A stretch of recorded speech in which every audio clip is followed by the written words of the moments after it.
More stuff. Timako didon Shingola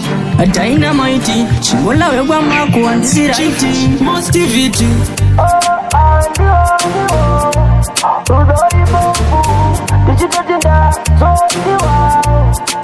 Kwa waizo ndivuma sei Kana waizi wakudusha ndisia zakadari Saka tichapa ita sei Kuchindiwe mwora kumbanda nganda touza mari Waizo ndivuma sei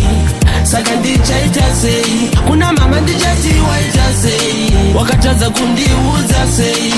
Pakatipe moyo wapinda wagura Mapisa chasara watora wavura Moyo watonura wakanda mumvura Ekumirira ndiche tumbo kura Zimunguwe ndombo gaya ndiri kurota Ndoto shitsunya ndona ndisikurota Akaenda izi ndipabota China kukwana funge datoshota Kwa waizo ndivuma sei Kana waizi wakudusha ndisia zakadari Saka tichapa ita sei Kuchindiwe mwora kumbana nganda touza mari Waizo ndivuma sei Saka ndichaita sei Kuna mama ndichati waita sei Wakataza kundiuza sei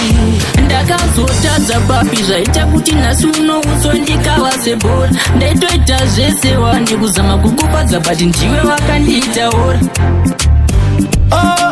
Ndiwo Rudo ibofu